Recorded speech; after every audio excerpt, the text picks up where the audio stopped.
You don't want to come up too quickly, but the shorter runner can get up vertical and running more quickly than the taller runner.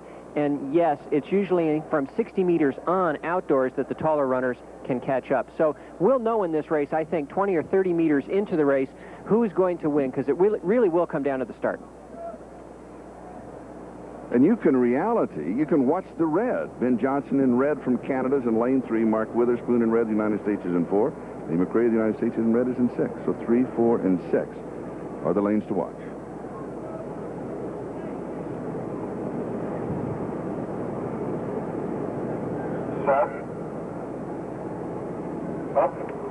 Oh, there was just a little kind of a lean, and it was Lee McRae who had a little shoulder shrug. And they brought everybody up.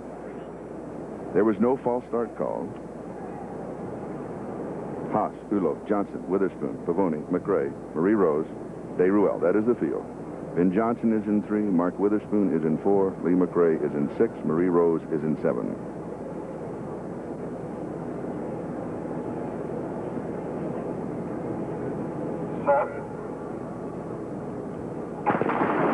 And it is a fair start. No, they're going to bring him back.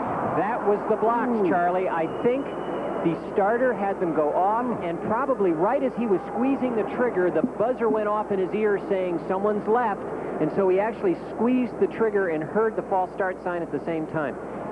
I thought they got off. I thought it was an even, fair start.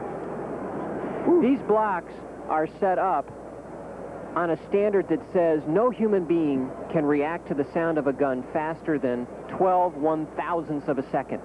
So that if 12 100ths of a second, pardon me. So if the athlete leaves the blocks before that, it's a false start. All right, let's take a look. See if we can see.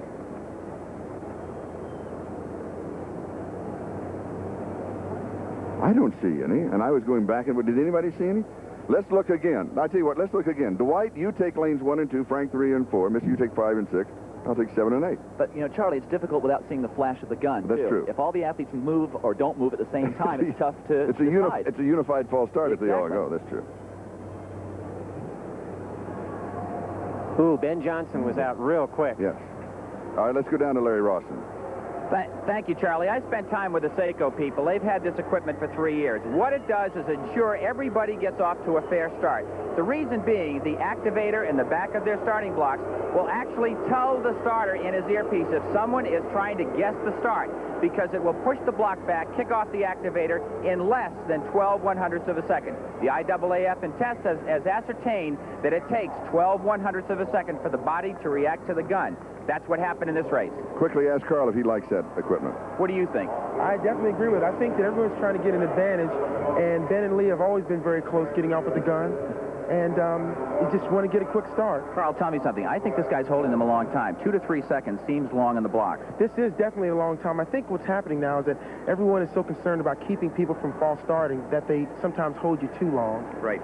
That starter that you see right down there, we can check the monitor right here. There you see them. They're wired over to that Seiko machine.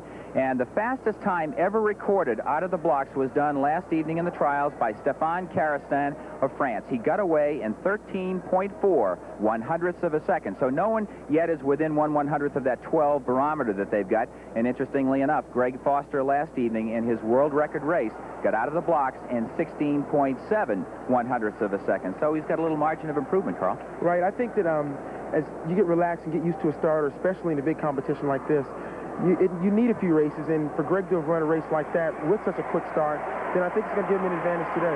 Let's go back upstairs for the call of the race. Maybe we'll get away this time, Charlie. All right, a moment ago, they came out and marked the false start against Ben Johnson. Then there was a conference between 3 officials, and he stepped out and marked the false start against lane 1, and that's Haas of West Germany. Charlie, there are 2 aspects at work here. One is the athletes trying to get what we call a roll. They're trying to sort of roll up and not be set, but still rolling when the gun goes off. That's different from false starting, which is just trying to outguess the starter and start more quickly. The first time today we saw the starter decide everyone wasn't set. Everyone was kind of, someone was still moving, so he just said, come up, no false start. The second time false start, now these runners are really tight. Johnson is in 3, Witherspoon in 4, McRae in 6.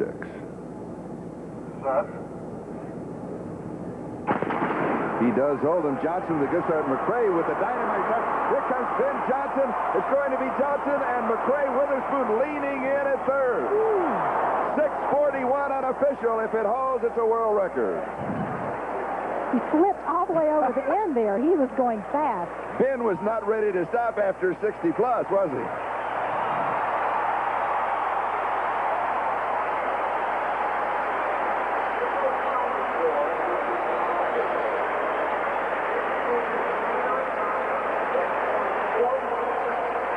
You can tell by the determination on his face. I wanted that one and I got it. Ben Johnson still got the great start in lane 3. He almost seemed to dip down a little bit, wind up and go. He had this race right from the start. Lee McRae was never in it. Ben Johnson showing why everyone watching him yesterday thought he was just going to run away with this. Great form. New world record, 6.41. And now let's watch this angle. Ben Johnson coming out. The secret here for him is he stays right in the middle of his lane. He's so strong, holds form. Look at his head, doesn't bob. He doesn't care about anybody else. He knows he was out first. He knows he's the fastest man for 60 meters. He's just holding form and running through. And very often when you're more relaxed that way, you'll run quicker. He was out first, so he didn't have to strain. He was able to hold his form, and that's what you call speed and momentum. And he was first over the barrier, too. But Ben Johnson is such a formidable looking athlete. You know, part of sprinting is psychological. And the other thing is, look at him compared to the other sprinters. I mean, he's such an imposing looking guy. He's so strong. And he showed it there because that didn't affect him at all. He says, well, maybe we can try that again, see if I can get it right this time.